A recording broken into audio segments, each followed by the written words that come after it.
በሕማማት የተደሰተ ሰው በትንሣኤ ሊያለቅስ ይገባዋል ይላሉ 318ቱ ሊቃውንት በፍትሐ ነገሥት ሲናገሩ። ድግስ የለም በዚህ ሳምንት። ይህን ሁሉ አስበን ከጌታ ጋር የምንታመምበት ሳምንት ነው። ከክርስቶስ ጋር የታመመ ሰው ከክርስቶስ ጋር ይነሳልና። እነዚህ ሕማማትም ለእኛ ክብሮቻችን ናቸው። ቅዱስ ዮሐንስ አፈወርቅ እንደተናገረ ይትባረክ እግዚአብሔር ዘሰመየ ሕማማተ ወልዱ ክብረ ወስብሃተ።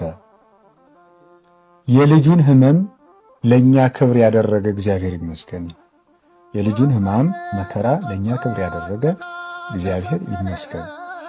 እነዚህ ሕማማት ለእኛ ፈውስና መድኃኒት ናቸው።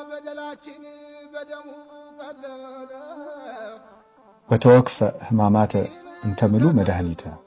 ቴዎዶስዮስ የሚባል ሊቅ ሲናገር በሃይማኖተ አበው ድህነትን የተመላ ሕማምን ተቀበለ ይላል። ድህነትን የተመላ ሕማምን ተቀበለ።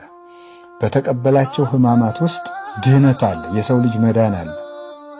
ሲታሰር ከታሰርንበት ቁራኝነት እርግማን ፈቶናል፣ ቤዛ ሆኖናል።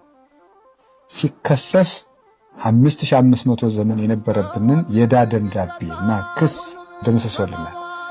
ወደምሰሰ መጽሐፈ ዕዳነ፣ የዕዳ መጽሐፋችንን ደመሰሰ ብሎ ቅዱስ ጳውሎስ በቆላሲስ መልእክቱ እንደተናገረ ደብዳቤያችንን አጥፍቷል። የአይሁድን ግርማ ወይም የሚያስፈራ የሚደነፋ ፊት በማየቱ የአጋንንትን ፊት ላየንበት ዓይናችን ቤዛ ሆኖልናል።